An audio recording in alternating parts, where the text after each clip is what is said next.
परत दर परत view channel में आपका स्वागत है। आज तारीख 20 अप्रैल दिन शनिवार। मैं हूं आपके साथ इंद्र मोहन शर्मा। विश्लेषण कार्यक्रम में आज का मुद्दा है लोकसभा चुनाव के मतदान का दूसरा चरण 26 अप्रैल को।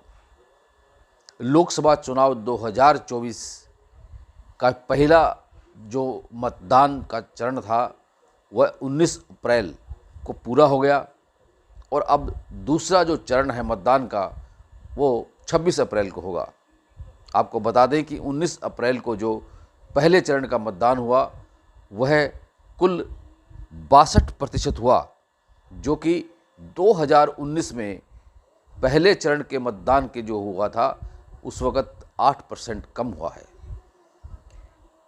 2019 में जो पहले चरण का मतदान हुआ उसमें 69.96% मतदान हुआ था, लेकिन इस बार मतदान की जो गति है वो धीमी है। ये एक बहुत ही चिंतनीय है और इस पर सभी को विचार करना चाहिए कि लोकसभा का जो पर्व है उस पर्व में सभी को बढ़ चढ़कर भाग लेना चाहिए और उसमें बढ़ चढ़कर मतदान जरूर करना चाहिए, क्योंकि जब भी चुनाव आते हैं तो विभिन्न राजनीतिक दल अपने अपने घोषणा पत्र, अपने अपने संकल्प पत्र और अपने अपने चुनावी वादों को लेकर के चुनाव मैदान में उतरते हैं और उस वक़्त उन सभी की कहीं समालोचना होती है तो कहीं विवेचना होती है तो कहीं आलोचना होती है।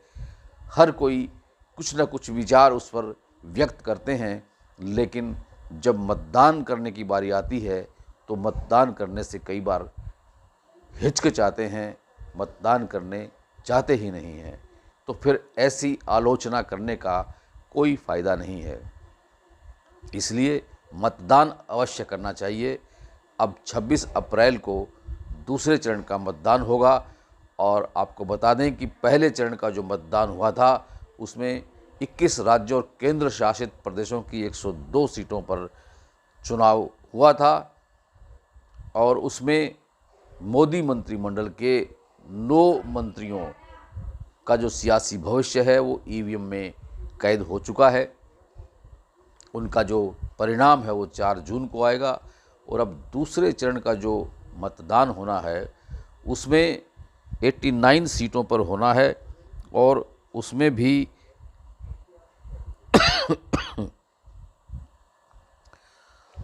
13 राज्यों की 89 सीटों पर मतदान होना है और उन राज्यों में केरल और राजस्थान में सबसे ज़्यादा सीटें हैं। केरल की 20 और राजस्थान की 13। इनके अलावा असम, कर्नाटक, बिहार, महाराष्ट्र, मणिपुर, त्रिपुरा, यूपी, बंगाल, जम्मू कश्मीर, छत्तीसगढ़ और मध्य प्रदेश में ये सीटें हैं जहां चुनाव होना है, मतदान होना है।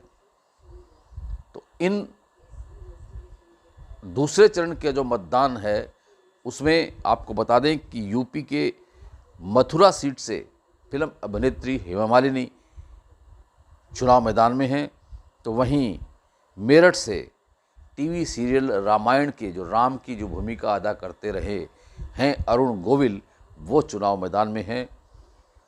अब उनका सियासी भविष्य क्या होगा वो 26 अप्रैल को ईवीएम में कैद हो जाएगा और 4 जून को पता चलेगा कि कौन जीतेगा और कौन किसको मात देगा।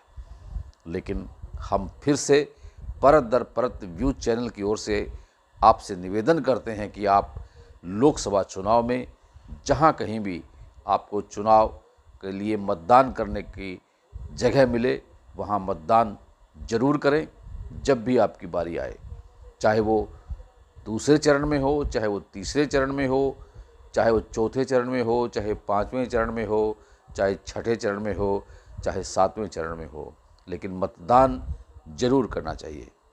विश्लेषण कार्यक्रम में आज इतना ही। कल फिर किसी नए मुद्दे के साथ आपसे रूबरू होंगे। तब तक के लिए इंद्र मोहन शर्मा को इजाज़त दीजिए और अगर ये चैनल परत दर परत अभी तक आपने सब्सक्राइब नहीं किया है तो कर लीजिए। बेल आइकन के बटन को ऑल करके क्लिक कर लीजिए और अगर ये वीडियो आपको पसंद आया है तो इसे लाइक कीजिए, अपने मित्रों को, परिजनों को शेयर कीजिए, ताकि अगले चरण में जब भी मतदान हो तो बढ़ चढ़ कर मतदान कीजिए। आपका बहुत बहुत शुक्रिया, बहुत बहुत धन्यवाद।